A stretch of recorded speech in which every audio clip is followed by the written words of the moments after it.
Good evening, everybody. Welcome and welcome back to many of you. My name is Chef Emily Berner, and today I'm going to be teaching you about heart healthy cooking with nuts. I should have also included perhaps in the title with seeds too, because they are sort of in the same kind of categorize them all together. But I didn't put that in the title, and I apologize because we are going to be using some seeds as well, some very lovely, delicious, and flavorful seeds such as sesame and I think hemp seeds as well. So those are going to be our two seeds today we're going to be using. So just to introduce those. So a few Zoom ground rules before we begin. We're going to be taking questions through chat. So if you have anything, you can put it into our chat box. And Alita, who is volunteering to be our moderator today, so grateful to you, Alita. Thank you for being here. She's going to be reading us the questions throughout the presentation if anything comes up. So I just want to make sure, okay, I have everything. My oven is heated, my dishwasher's on, we're ready to go. So the oven is nice and hot because we're going to be starting with a granola. So the reason I wanted to begin with a granola today is because it's one of the easy ways to get lots of nuts and seeds into your diet. And a lot of store-bought granolas are really high in sugar, and they use unhealthy oils that, such as soybean or corn oil, or oils that just aren't as nutrient dense and are higher in the omega-6 fatty acids, which are more inflammatory for us. So we're going to make our own granola, which is going to control the amount of sugar. The type of oil that we use, we're going to be using olive oil, and one of my favorites. And then we're also going to be adding lots and lots of nuts and seeds. Whereas a lot of store-bought granolas don't tend to have lots of nuts and seeds because those are more expensive, and they just fill it with, oats because oats are cheap. So we're going to be using a lot of oats as well, but complementing that with lots of nuts and seeds. So making granola, this is a nice flavorful one. We're going to add some coconut flakes and some turmeric. This is actually a turmeric coconut granola. So excited to share this with you. Some cinnamon and some salt is my little spice. And we're going to be sweetening our granola with maple syrup. So this is really easy. Everything just gets combined into a bowl, spread out onto a sheet pan, and into the preheated oven it goes. That's going to be our first recipe. Our second recipe, heart healthy recipe, is the slow roasted fish. Now, those of you who have taken my classes before know that I like to get a nice crisp seared, a fish cooked with a very crisp sear. But I recently discovered, or rather rediscovered, because I had learned this in culinary school, but kind of forgotten, that when you slow roast fish at a lower temperature, it's so flavorful. It's so tender. It doesn't get overcooked. And we're going to be roasting this in lots of olive oil with citrus and herbs. Really yummy. And then we're going to be topping it with some chopped pistachios. So I'll talk a little bit about all of the health properties of the different nuts and seeds that we're using. And then our third recipe is a watercress and fennel salad. So this is a nice one. It includes watercress, citrus, fennel, and we're going to be using our nut of choice. And this one is pine nuts. So lots of different ways to include these nuts and seeds. And then if we have time, and I hope we will, I'm going to show you guys how to make hemp seed milk. It's an alternative to almond milk, soy milk, rice milk. If you have these non-dairy milks that we use, I'm going to show you how to make a quick and easy one using hemp seeds as well. It's very quick, so I think we'll have time for everything. Any questions before we begin? Okay, yes. Everybody ready to rock? Okay. I'm sorry, there's a problem here with my laptop. It says, that's okay. Can you let us know the calorie or carb count in the recipes? So that's a really good question. So I'm not, because I'm not a nutritionist or a registered dietitian, I'm not actually qualified to give out the specific carb counts and quantities, but there is a website that you can use. I think maybe it's Livestrong. I can't remember which one it is, but you can plug in all of the ingredients that we're using and it will actually tell you the values of each one. So it's easy for you to figure out yourself using the internet, the great invention, the internet. Any other questions? Yes, there's a question for Marianne. She wants to know, where can she purchase alfalfa seeds for sprouting? Ooh, alfalfa seeds for sprouting. Okay, Marianne, that's a really good question. And welcome back. Nice to see you again. Sprouting seeds.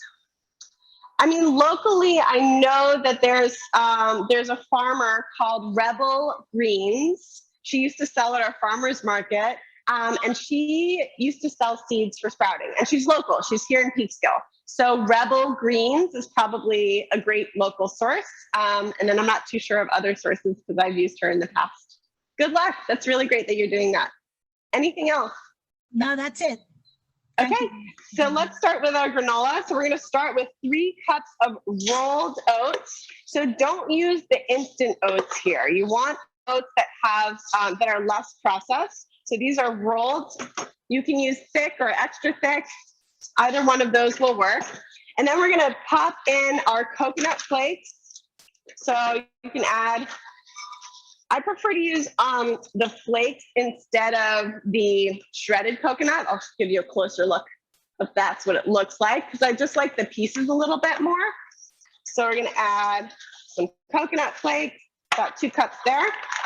Make sure whichever coconut you decide to use, please ensure that it's unsweetened. You definitely don't want to add more sugar to your food. We're going to throw in some quinoa. Now this is just dry quinoa. Who would have thought that could go in granola, right? So it's just going to add lots of protein. And then, because this is a nuts and seeds class, I have some sesame seeds, some walnuts, and some what else did I put in here? A little mix. Almonds, walnuts, and pecans, and sesame seeds. So you can just give those a little rough chop and toss them in. Then we're going to add our spices. So let's talk about sesame seeds first. Sesame seeds are really high in fiber. They also are interesting because they may lower the LDL cholesterol, which we know is the not so great one. And the other thing I wanted to mention is that it might help to lower triglyceride levels as well. So these nuts and seeds are really good for cholesterol overall. Sesame seeds are surprisingly high in protein. For 3 tablespoons of sesame seeds, you have about 5 grams. And they're also rich in magnesium, which we know is supportive to moderating our blood pressure. So magnesium, protein, fiber, cholesterol lowering qualities, and vitamin E. And antioxidants.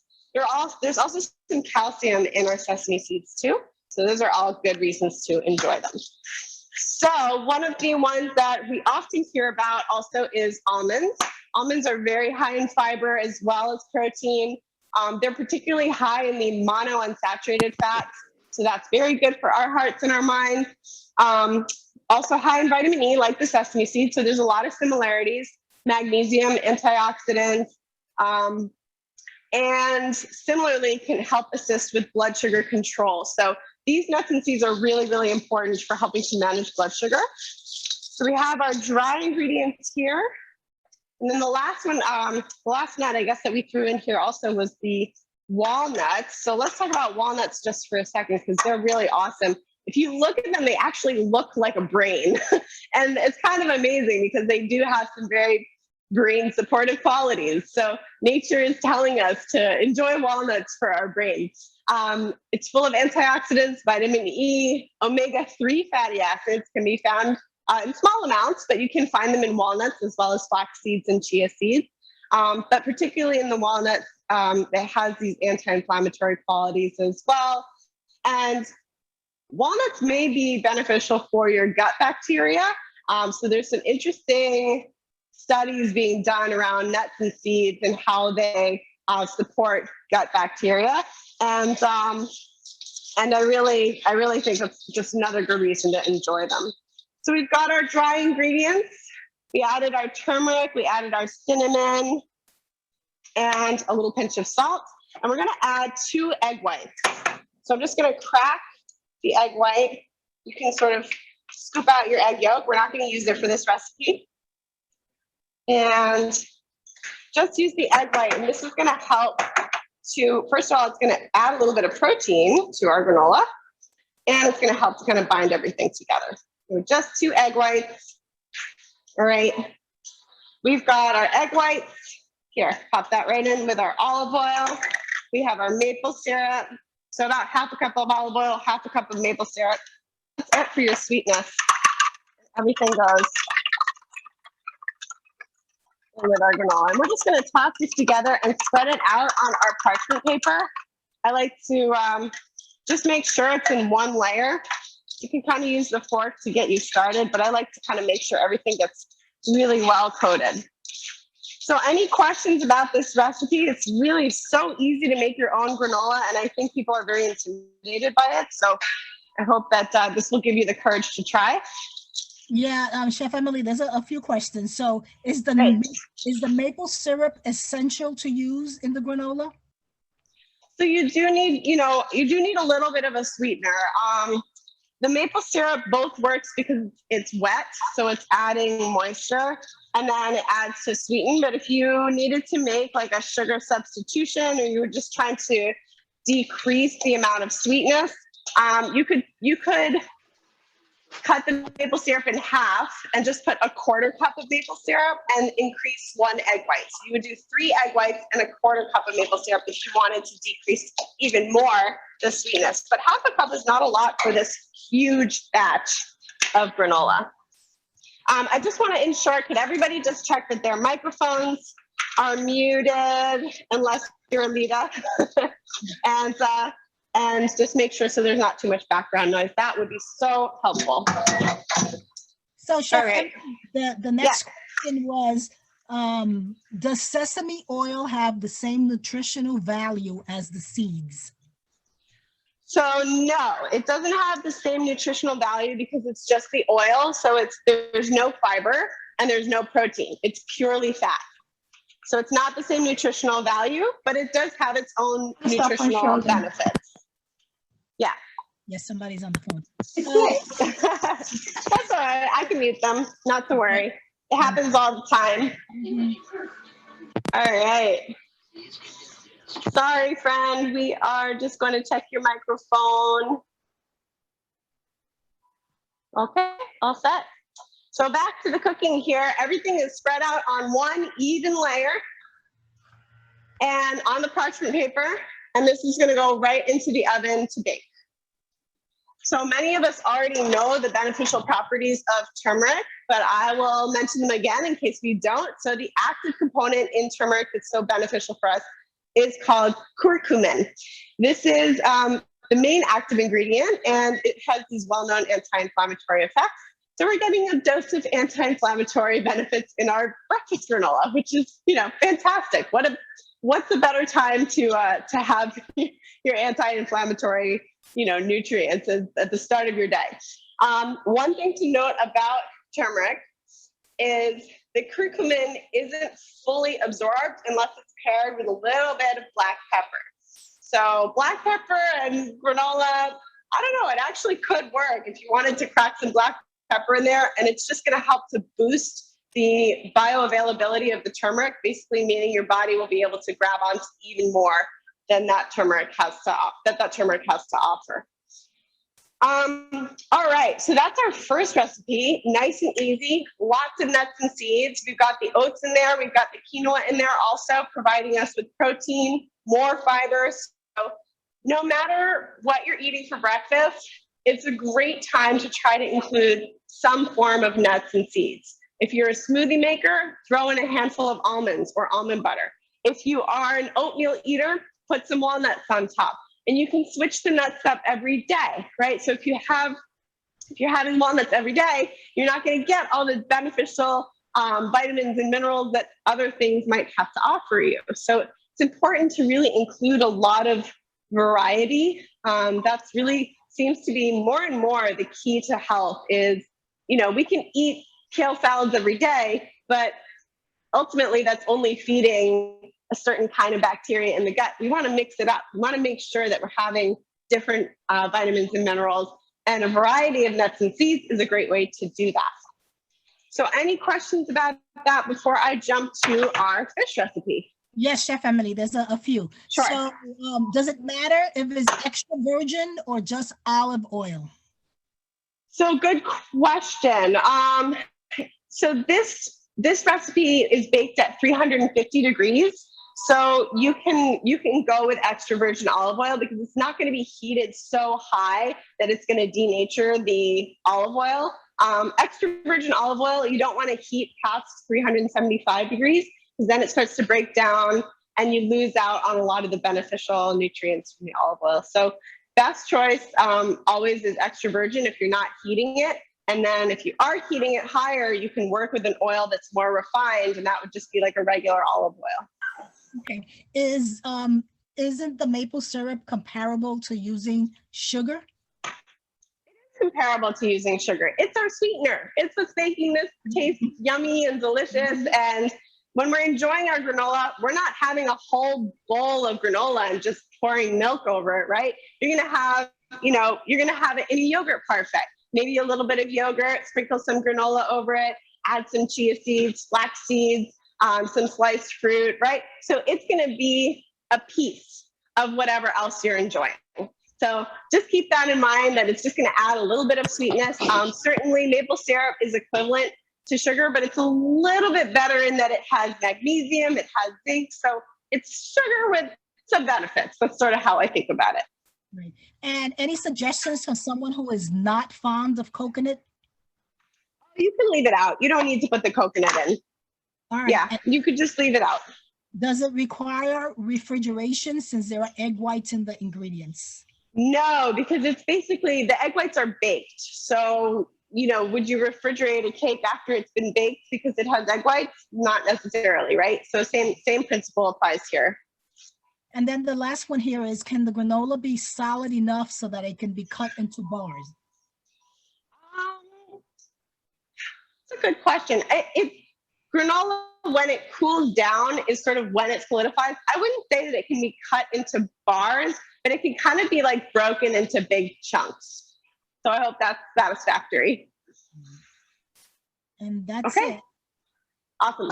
So our next recipe is the slow roasted fish with citrus and herbs. So we're going to start with our orange and our lemon. So I'm going to slice these up nice and thin. We're going to leave the skins on because these are going to kind of infuse the fish and make it look really pretty. And the other thing I wanted to mention is I washed both of these before working with them today, because we are going to be leaving the skin on. You also want to make sure that it's clean. So citrus, wonderful source of vitamin C, also just a great flavor to enjoy. And I'm just going to go for very thin slices. And then same thing with the lemon here. We're going to be roasting, we're actually going to be using steelhead trouts today. I often use salmon for this, but I wanted to introduce you guys to something a little bit different. So steelhead is, it's actually a great fish because it's quite sustainable. So it's a really good reason to use it. So this is the steelhead. You can see it's got this pretty pink stripe down the side. And otherwise it looks a whole lot like salmon or Arctic char. So very, very similar. So we're going to pop this into the oven. We've got a pan here. We're going to add some olive oil, and just one correction on your recipe. It calls for 1 cup of olive oil, but you could do half a cup. It works fine with half a cup as well, just as long as there's enough to really coat the fish. So just keep that in mind. Also, it sounds like a lot of olive oil, but you're not actually going to be eating all of this olive oil. It's just kind of working to poach and roast the salmon. I want this just a little bit higher, so I'm going to add the rest. So maybe 3/4 of a cup will work fine. All right, so then the fish goes in. Skin side, I like to cook skin side down. We'll put some salt, season it, salt and pepper. If you want, you don't have to put pepper. Pepper is a very strong spice, especially for something as delicate as fish. But these meaty fish like salmon, swordfish, halibut, all these kinds of fish, they can stand up to black pepper, right? So you've got your fish, you've got your oil, and we're gonna add, I'm just gonna put a little bit of oil on there, and then we're gonna add our slices of orange on top and lemon. So it looks really pretty. And this is gonna kind of sizzle in with everything else. Okay. All right, and then this goes into the oven. You can also throw some herbs on there. I have some fresh parsley. So when I bring my herbs home, I give them a good wash, and then I wrap them in paper towel, and then I keep this just slightly damp. right? So the herbs stay clean and damp, and maybe I can hopefully figure out how to open this thing. You just kind of wrapped it up, but I did such a good job. I can't see where it started. It's like when you can't find the tape roll, you know, it's like, where did the tape roll begin? All right, so there's our parsley, nice and fresh. We're gonna chop that up. And I'm not gonna even worry about those stems. Do a nice chop on that. Right, so fish loves two things. It loves to be paired with something acidic. So in this case, we have our citrus, and it loves to be paired with some kind of herb. So we've got, throw our parsley on there. All right, so this is gonna go right into the oven, and we will see it in about 20 minutes. So I'm just gonna start my watch. Perfect, so that gives us 15 minutes until, we have until 6:15, so we'll be perfect here. So, all right, now that we got those in the oven, we can chat a little bit more. So I mentioned the steelhead trout. It's native to the West Coast and Alaska. It looks like salmon. It's more affordable. It's more sustainable. It's a bit more delicate in flavor too. So if you are like, salmon's good, but it's just a little much for me, try steelhead because it's a little bit more delicate, but it still has lots of omega-3 fatty acids. So good fish to try out. Also high in vitamins and nutrients such as vitamin A.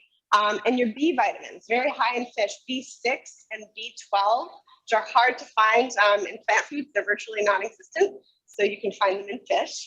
The steelhead trout has significant amounts of B6, B12, and some D vitamins, as well as niacin and selenium. So that's our little pitch for steelhead. Any questions, anybody? Yes. So, Chef Emily, there was a leftover question about the granola. How long will the granola keep, and in what container should they keep it? So I think I included this, I may have included this in your packets. I'm not sure if I did. Yes, remove from oven, let cool completely, and store in an airtight container at room temperature for up to 2 weeks, or in the refrigerator up to 1 month. See, I knew I put that in there. Then it says sometimes the steelhead trout looks very similar to salmon, especially. Oh, Alita, I think I lost you there.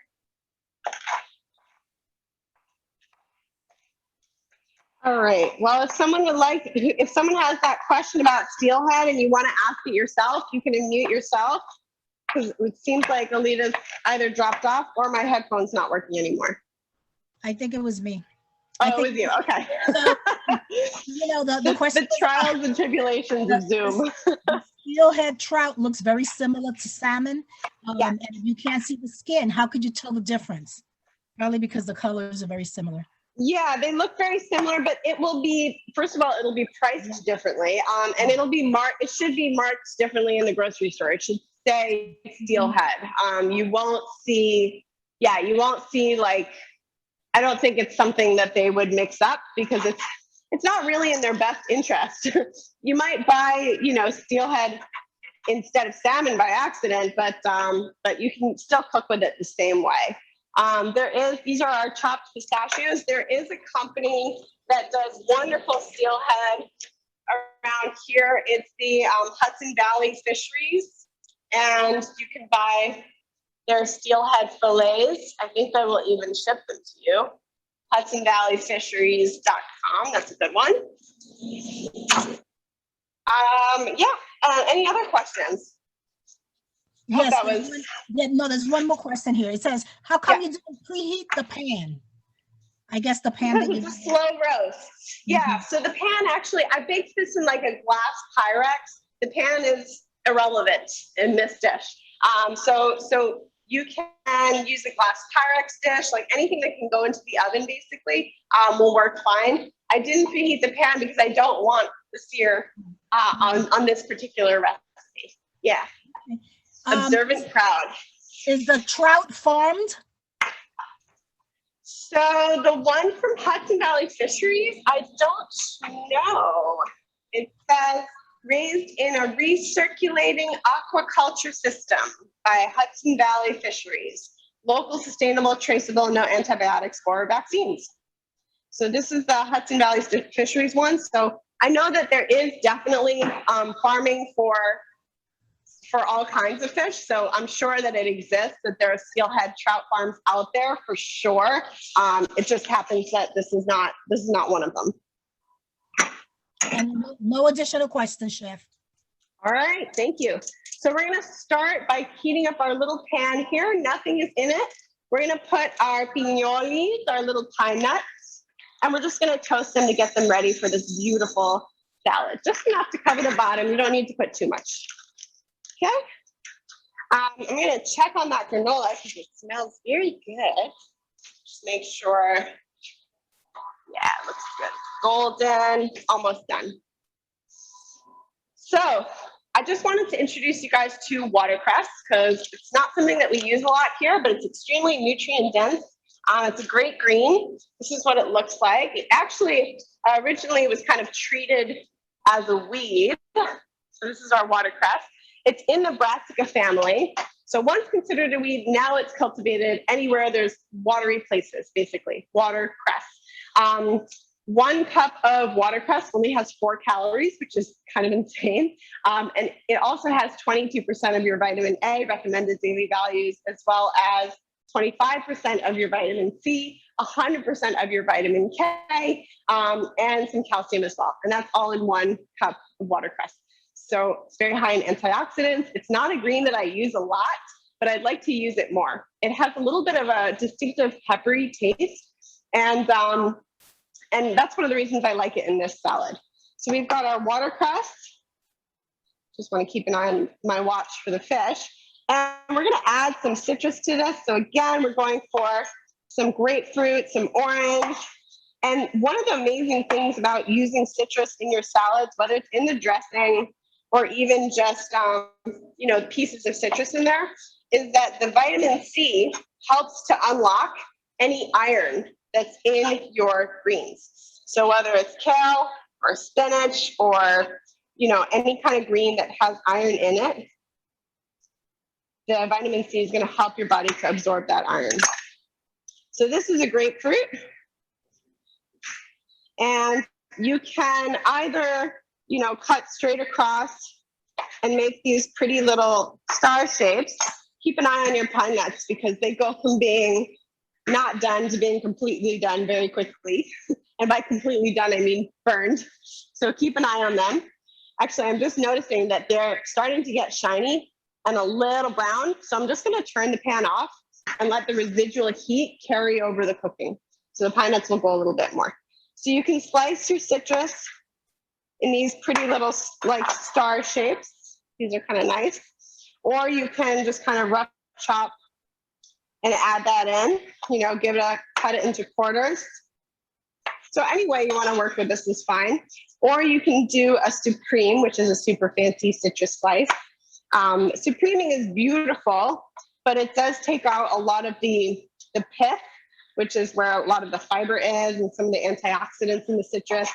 So it's a reason to do it is that it looks really pretty. A reason not to do it is you lose out a little bit on some of the good stuff in there. All right, we've got fennel we're adding in here. And I'm just going to compost. You can also use these top parts for stock. Ooh, if you make a vegetable stock, you can use fennel for that. It's really good in vegetable stock. And I'm just going to cut this in half. If you don't like raw fennel, you can definitely leave this out. You don't have to add the raw fennel. So now I've cut it in half. I cut it into quarters. And I'm just going to go for very thin slices. Take your time with this. Just do 1 piece at a time. Nice thin slices. And we're going to do the same. We're going to add a little bit of shallots in here too, just for a little bit of like onion pungency. Any questions about the recipes? Anything so far about nuts and seeds? How to add more of them into your food? Yeah. Chef Emily, there's a question from Eve. Does cooking watercress change its nutritional value? She has it in soup often. Yeah, so whenever you cook anything, there are some vitamins that do better with cooking and some vitamins that do worse. So for example, vitamin A is a vitamin that when it's cooked, for example, in carrots, beta carotene, it will actually get heightened and transformed to be even more potent. But some vitamins, such as vitamin C, don't do very well with cooking. So what does that mean? It means that the heat essentially kills them. So if you want high vitamin C content, then it's better not to cook the food. But if you wanted food that is, high in vitamin A, then you would cook it. So this smells really good. You can see it's really nice and golden. Okay, and we're just gonna let that cool completely before breaking it up. So we've got our citrus, we have our fennel, we have our watercress. We're gonna add our beautiful toasted pine nuts, right? And pine nuts, I'm not sure I mentioned pine nuts yet. They're sourced, it's kind of amazing that this is even a thing. They're sourced from the cones of pine trees. Not all pine trees. You can't go out into your yard and pick pine nuts from your white pine, unfortunately. Not all pine trees, but they do come from the cones of some pine trees. They have a very distinctive flavor, and I really like them because they have a nice buttery texture, which is often why they're used in pesto. They make it really, really creamy. That's primarily because they're high in oils, specific oils that they contain. And they're particularly high in that vitamin E and vitamin K and magnesium as well. There's a little copper in there, a little phosphorus, so all, little minerals for everybody. Any other questions? Yes, but you need to check that somebody needs to put their mute button. Sure. Still on. Yeah. I will check. You have better hearing than I do, Alita. I didn't hear anything. Yeah, it's sounding, We have a little elevator music in the background there. All right, I got it. Okay, so one of the questions is, do you need to wash the fennel? So I wash everything. I just give everything a little rinse when I come home. It gives me peace of mind. I don't really know if that does much, but if you were consuming fennel raw and you were particularly concerned, you could always soak it in a little bit of white vinegar mixed with water. That's a natural way to clean your veggies that, doesn't involve extra chemicals, basically. So, because a lot of these fruit sprays and things like that, they actually have more junk in them. So you can make a solution of 1 part vinegar to 4 parts of water, and then just leave your fennel soaking in there for a few minutes. And then there's a question in here about vitamin C. Yes. Is it destroyed from cooking? Yeah, so that's sort of what I was alluding to earlier, is that vitamin C is a heat-sensitive vitamin, meaning that a lot of it is destroyed when it's exposed to heat. Yes. That's it. That is it for now, Chef Emily. All right, fantastic. So I'm just slicing up this shallot really nice and super thin. And we're going to make a little dressing for this. So we've got our pine nuts, our fennel, our grapefruit. You could throw an orange in there. And then for your dressing, get a little bowl. You're just going to mix together, super simple. We're going to mix together some fresh lemon juice. So you want to make sure you catch all those seeds. Oops, one got away. I'm going to come get that seed. I kind of use my thumb to kind of push in the pulp and rough it up a little bit. We're going to add some honey. And again, if you are trying not to do sugar, trying to do less of it, the honey is nice, especially with watercress, because watercress is a bit peppery, as I mentioned. So the honey kind of helps to smooth that out. What do they say? A spoonful of sugar helps the medicine go down, Mary Poppins, right? So a spoonful of honey will help us enjoy our watercress even more. Then we're going to add our olive oil. So we've got our acid in there, the lemon juice. I'm going to add a little bit of toasted sesame oil. So similarly here, you see how dark that is? This is going to add a nice nutty flavor to this. And that's pretty much it. This is just going to get mixed together. I think I got a whisk over here. And tossed over our salad. Any questions about the dressing? No, fish, no granola? No, So no. far, so good.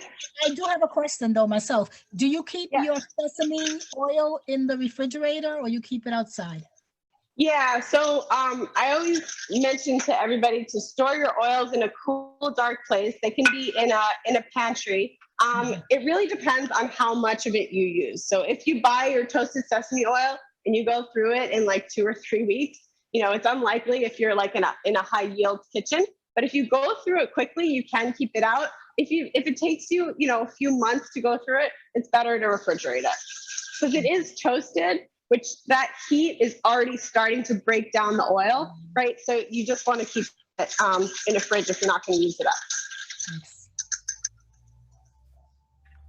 All right.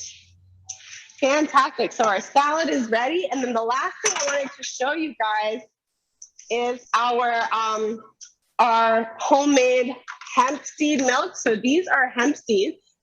And almond milk is definitely all the rage, but I love hemp seeds. Hemp seeds are the same species as cannabis, but a very different variety.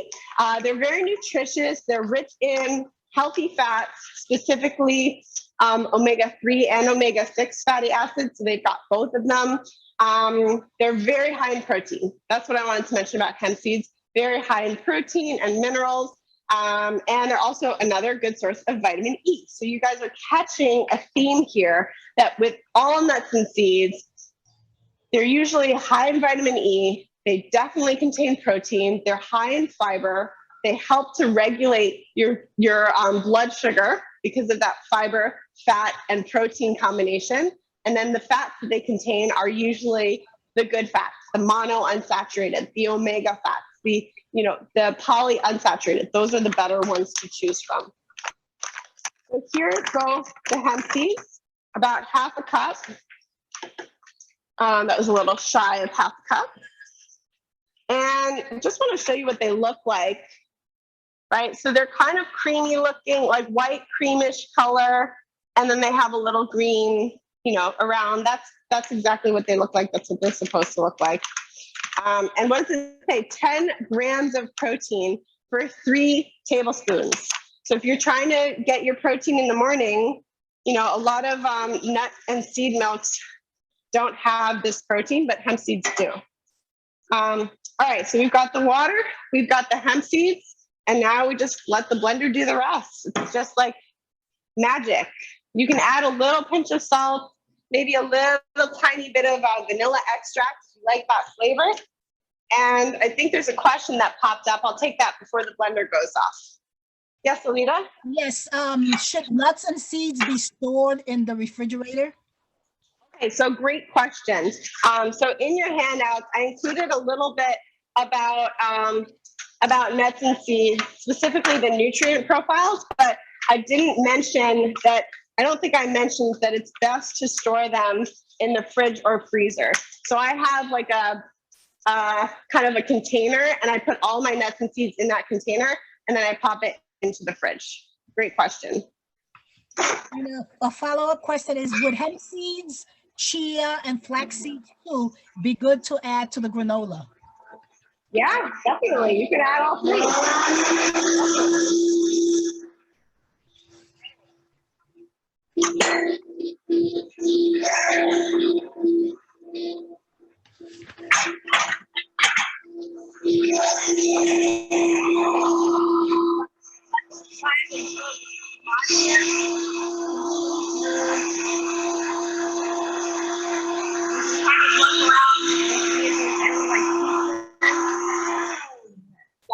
So you can make this hemp seed milk instantly.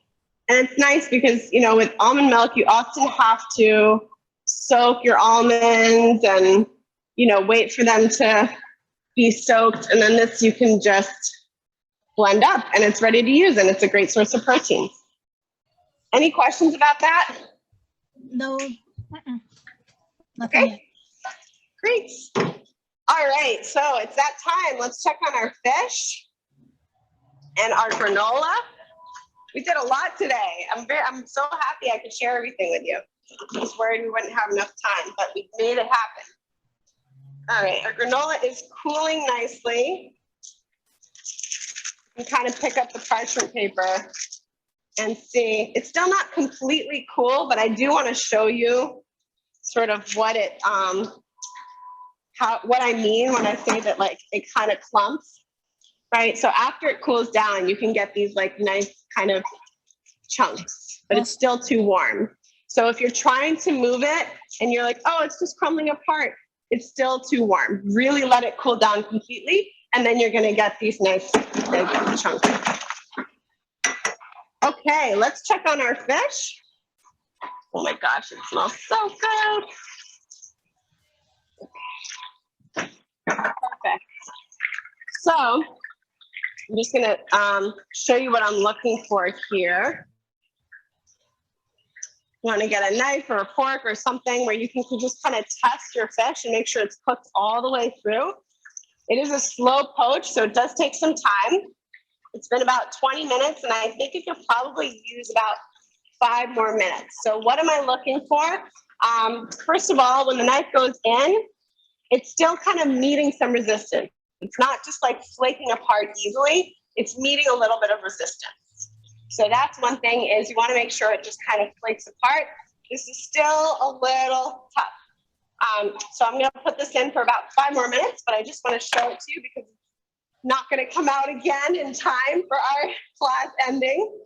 But I just want to show you how pretty it looks. Right, so you've got the beautiful orange slices on top that are gently poaching and roasting in that olive oil.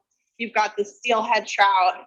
It's kind of basting in that lovely fat, and the parsley on top. Gorgeous, gorgeous dish. All right, I'm gonna pop this back into the oven, and it went by so fast. Does anybody have any final questions? So could you repeat where you got the trout? Someone is asking the question. Yes, Alita, actually you could put it into the chat box. It's called Hudson Valley Fisheries. Okay. Thank you. And then the other question is, can it be cooked on the stove top? Definitely. I mean, you can cook it just like, it cooks just like salmon. It's the same, same principle. You can use all the same cooking techniques as you do with salmon. Just, so you could cook it on the stove top. You could throw it on the barbecue. You could wrap it in foil and kind of gently cook it with some tomatoes and parsley. You can cook it, any way that you would cook salmon, you can use it the same way. And the last question is, if I get antibiotic-free fish, is it almost as good as wild caught? Oh, that's a loaded question for the last minute of class. I would refer you to an organization called seafoodwatch.org. They do a really good job telling you what's the kind of best fish to buy based on if you're living in California or New York or somewhere else. So they tell you based on where you live, what's the best fish to buy from a sustainability standpoint, as well as a health standpoint. So that might be a good one to check out. And aside from the thank yous, I've learned a whole lot. No additional questions. Oh, thank you so much, Alita. And thank you everybody for watching, for tuning in on this beautiful, beautiful evening. I hope this gives you some different ideas of how to use nuts and seeds, whether it's just sprinkled into a salad or topped on top of your fish or added to your breakfast cereals or your granolas. They're just powerhouses of nutrition. So it's really, really important to include them. They're very high in calories, but that's because they have so many nutrients in them as well. So, and because they're usually high in fat, but now we know those are the good types of fat. There's virtually no carbohydrates in nuts, very, very low carb, high fat, high protein, high fiber food. So great thing to enjoy. All right, everybody, thank you so much for watching. We have another class coming up tomorrow, which is all about eggs. So we're going to be talking about eggs from a savory standpoint. And then later on this week, we have a physician joining us. Dr. Agrawal is going to be talking to us a little bit about how to spring into health for the season.